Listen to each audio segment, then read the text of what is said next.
আমরা বাঙালিরা নিরামিষ দিনে কিন্তু এই খাবারটা খেতে সকলেই ভীষণ পছন্দ করি, ধোকার ডালনা। আজকে আমি আপনাদের সাথে ধোকার ডালনার রেসিপিটা শেয়ার করছি খুব সিম্পলভাবে। ছোলার ডাল সারা রাত ভিজিয়ে রেখেছিলাম, আর এখানে আমি 250 গ্রাম পরিমাণে ছোলার ডাল ভিজিয়ে রেখেছিলাম। ডালটাকে আমি গ্রাইন্ডিং জারের মধ্যে নিয়ে নিলাম। তার মধ্যে দিলাম দুটো চেরা কাঁচা লঙ্কা, তার সাথে 1/2 ইঞ্চি আদার টুকরো। এবারে অল্প একটু জল দিয়ে একদম মসৃণ করে বেটে নেব। যদি দু একটা ডালের দানার বড় টুকরো থাকে তাতে কোনো সমস্যা নেই, তবে একটু চেষ্টা করবেন মসৃণ করে বেটে নেওয়ার। একই রকমভাবে আমি নেক্সট ব্যাচের ডালগুলোকেও বেটে নেব। তার মধ্যেও কিন্তু কাঁচা লঙ্কা এবং আদা দিয়েই বাটবো, তাতে কি হবে, এই ধোকার স্বাদগুলো বেশি ভালো হয়। ডাল বাটা হয়ে যাওয়ার পর ধোকাটা বানাবার জন্য আমি কড়াইতে দিয়ে দিলাম 2 টেবিল চামচ পরিমাণে সর্ষের তেল। তেলের মধ্যে ফোড়ন দিয়ে দিলাম 1/2 চা চামচ গোটা জিরে আর 1/4 চা চামচ পরিমাণে কালো জিরে। কালো জিরে আর সাদা জিরে দুরকম জিরেরই ব্যবহার করলাম, এতে স্বাদটা ভীষণ ভালো হয়। তার সাথে দিয়ে দিলাম আমি 1/2 চা চামচ পরিমাণে হিং।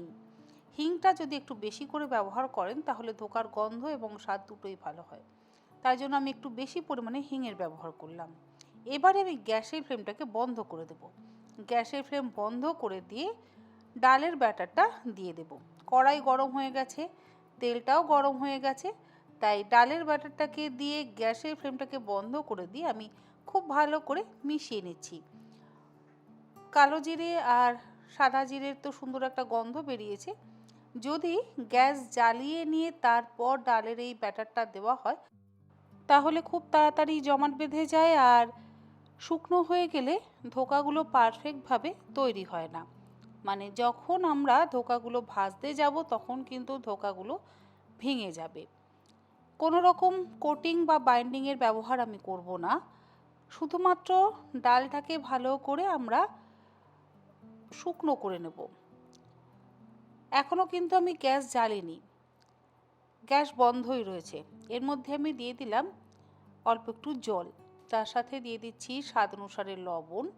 চিনি তো অবশ্যই ব্যবহার করতে হবে, এখানে আমি 2 চা চামচ পরিমাণে চিনির ব্যবহার করলাম। আর দিয়ে দেব হলুদ গুঁড়ো 1 চা চামচ পরিমাণে, তার সাথে দেব কাশ্মীরি লঙ্কার গুঁড়ো আর জিরে গুঁড়ো। জিরে গুঁড়োর পরিমাণ 1/2 চা চামচ আর কাশ্মীরি লঙ্কার গুঁড়োর পরিমাণ 1/4 চা চামচ। এবারে সমস্ত কিছু দিয়ে ভালো করে মিশিয়ে নেব। সবটা মেশানো হয়ে যাওয়ার পর তারপরে আমরা গ্যাসের ফ্লেমটাকে লোতে রেখে খুব ভালো করে আমরা এই ডালটাকে শুকনো করে নেব। গ্যাস জ্বালিয়ে নিয়ে আপনারা জল দেবেন না, তাহলে কিন্তু নিচেটা শুকনো হয়ে যাবে, ওপরটা কাঁচা থেকে যাবে। আর নিচেটা যদি শুকনো হয়ে যায় তাহলে আবার ধোকাগুলো ঝুরঝুরে হয়ে যাবে, ধোকার বাইন্ডিংটা ঠিকঠাক হবে না। এই সমস্ত টিপস অ্যান্ড ট্রিক্স আপনারা যদি ফলো করেন তাহলে কিন্তু আপনাদের পারফেক্ট ধোকা তৈরি হবে। এর মধ্যে আপনারা চাইলে নারকেল বাটা বা নারকেল কোড়ার ব্যবহার করতে পারেন।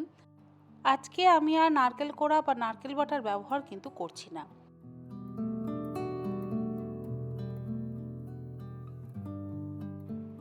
ডালের এই পুরটা কিন্তু কড়াই থেকে ধীরে ধীরে ছেড়ে আসছে, কিন্তু একটা বাঁধন আছে। এই অবস্থাতেই আমাদের গ্যাসের ফ্লেমটাকে বন্ধ করে দিতে হবে। যদি আরেকটু শুকনো করতে চান তাহলে ধোকা যখন আপনারা কাটবেন তখন কিন্তু ভেঙে যাবে, আর ভাজার সময় তো অবশ্যই ধোকা খুলে যাবে বা ভেঙে যাবে। তাই একটু নরম থাকতে থাকতে আপনারা গ্যাসের ফ্লেমটাকে বন্ধ করে দেবেন। আর যে পাত্রে আমরা এই মিশ্রণটা ঢালবো সেই পাত্রে আমি খুব ভালো করে ঘি মাখিয়ে নিলাম। ঘি মাখিয়ে নেওয়ার পর এবারে আমি মিশ্রণটা দিয়ে দিলাম।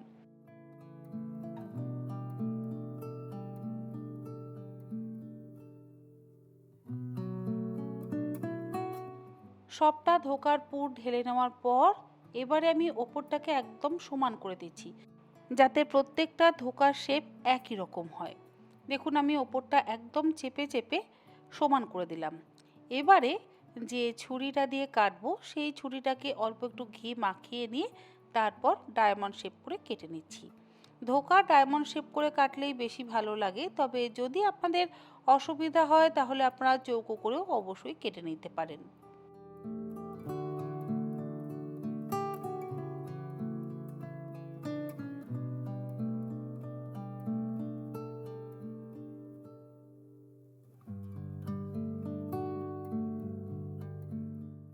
ধোকাগুলো কাটা হয়ে যাওয়ার পর ভাজবার জন্য কড়াইতে দিয়ে দিলাম মোটামুটি 5 টেবিল চামচ পরিমাণে সর্ষের তেল। তেলটাকে খুব ভালো করে গরম করে নিয়ে এবারে একটা একটা করে ধোকা আমি গরম তেলের মধ্যে দিয়ে দিচ্ছি। কোনো রকম বেসন, আটা বা কর্নফ্লাওয়ারের কোটিং কিন্তু লাগাইনি। যেভাবে আমি পুরটা তৈরি করেছি সেইভাবেই যদি আপনারা নরম করে একটু পুরটা তৈরি করেন তাহলে বাইন্ডিংটা ভীষণ ভালো হয়, ধোকা কখনোই ভাজতে গেলে ভেঙে যায় না। গ্যাসের ফ্লেমটাকে হাইতে রেখে দিয়ে আমি উল্টে পাল্টে গোল্ডেন ব্রাউন করে ধোকাগুলোকে ভেজে তুলে নিচ্ছি।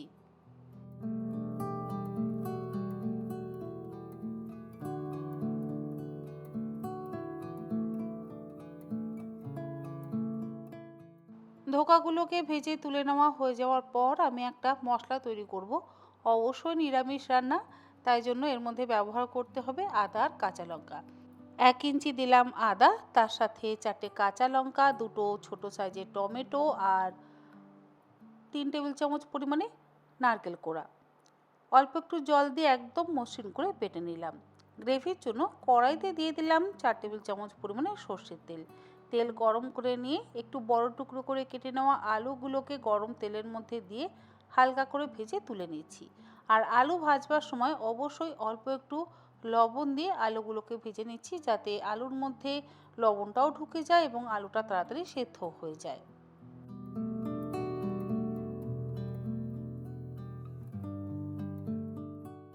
আলু ভেজে তুলে নেওয়ার পর কড়াইতে যে বাকি তেলটা রয়ে গেছে সেই তেলের মধ্যে ফোড়ন দিয়ে দিলাম 1/2 চা চামচ পরিমাণে গোটা জিরে, তার সাথে একটা তেজপাতা। ফোড়নের থেকে সুন্দর গন্ধ বেরোতে শুরু করলে আদা, কাঁচা লঙ্কা, নারকোল আর টমেটো বাটাটা দিয়ে দিলাম। হিং আর ফোড়ন দিলাম না, তবে আপনাদের ইচ্ছে হলে আপনারা অল্প একটু হিং ফোড়ন দিতেই পারেন, যেহেতু সম্পূর্ণ নিরামিষ রান্না। যেহেতু ধোকার মধ্যে আমি হিং ব্যবহার করেছি আর বেশি পরিমাণে ব্যবহার করেছি, তাই আর গ্রেভির মধ্যে হিং দিলাম না। একে একে দিয়ে দিচ্ছি গুঁড়ো মশলাটা। 1/2 চা চামচ হলুদ গুঁড়ো, তার সাথে 2 চা চামচ পরিমাণে কাশ্মীরি লঙ্কার গুঁড়ো আর দিলাম 1.5 চা চামচ পরিমাণে জিরে গুঁড়ো। অল্প একটু জল দিয়ে মশলাটাকে খুব ভালো করে কষিয়ে নিচ্ছি, গ্যাসের ফ্লেমটাকে মিডিয়াম টু হাইতে রেখে।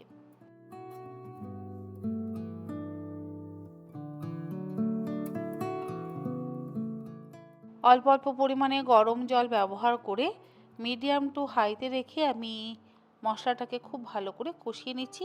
স্বাদ অনুসারে দিয়ে দিচ্ছি লবণ, তারপরে দিয়ে দেবো এর মধ্যে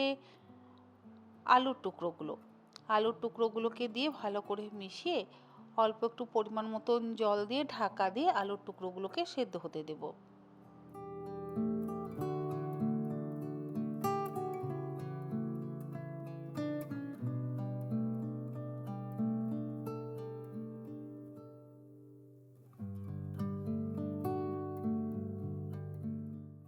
আলুর টুকরোগুলো সেদ্ধ হয়ে গেলে এর মধ্যে দিয়ে দিচ্ছি 3-4টে চেরা কাঁচা লঙ্কা আর স্বাদ অনুসারে চিনিটাও দিয়ে দেবো। নিরামিষ রান্না, তাই একটু মিষ্টি মিষ্টি হলেই বেশি ভালো লাগে। 1 চা চামচ আমি এখানে চিনি ব্যবহার করেছি। যেরকম পরিমাণে আপনারা রান্নাটা করবেন সেই অনুযায়ী লবণ এবং চিনিটা কিন্তু ব্যবহার করবেন। চিনিটা দেওয়ার পর এর মধ্যে আমি দিয়ে দিলাম 1/2 চা চামচ পরিমাণে শাহি গরম মশলার গুঁড়ো, তার সাথে দিয়ে দিলাম 2 চা চামচ পরিমাণে ঘি। রান্না কিন্তু আমাদের অলমোস্ট কমপ্লিট। ভালো করে একবার মিশিয়ে নিয়ে এবারে ভেজে রাখা ধোকাগুলো দিয়ে দেব। ধোকাগুলোকে দিয়ে 1-2 মিনিট ফুটিয়ে নিয়ে গ্যাসের ফ্লেমটাকে বন্ধ করে দিচ্ছি। ঢাকা দিয়ে 5 মিনিট স্ট্যান্ডিং টাইমে রেখে তারপর এটাকে সার্ভ করছি। যেহেতু এর মধ্যে আমি কোনো রকম ধনেপাতা কুচি কিন্তু ব্যবহার করি না। যাই হোক, আমার আজকের এই সম্পূর্ণ নিরামিষ ধোকার ডালনার রেসিপি আপনাদের কেমন লাগলো অবশ্যই জানাবেন। আর আমি যেভাবে ধোকাটা তৈরি করতে বললাম এবং যেভাবে ভাজতে বললাম সেইভাবে যদি আপনারা ভাজেন তাহলে আপনাদেরও একদম পারফেক্ট ধোকার ডালনা কিন্তু তৈরি হবে। আর ধোকা ভেজে আপনারা অবশ্যই নর্মাল ফ্রিজে স্টোর করে রেখে দিতে পারেন, যখন ইচ্ছে তখন ধোকার ডালনা বানিয়ে খেতে পারেন। ডায়মন্ড শেপের ধোকা দেখতেই ভীষণ ভালো লাগে। আর দেখুন প্রত্যেকটা ধোকার শেপ এবং সাইজ কিন্তু একই রকম রয়েছে। আশা করি আমার আজকের এই রেসিপি আপনাদের ভালো লাগলো। ভালো লাগলে এইরকমভাবে অবশ্যই একবার বাড়িতে বানিয়ে দেখবার অনুরোধ রইল। আপনারা সকলে ভালো থাকবেন, সুস্থ থাকবেন। ধন্যবাদ।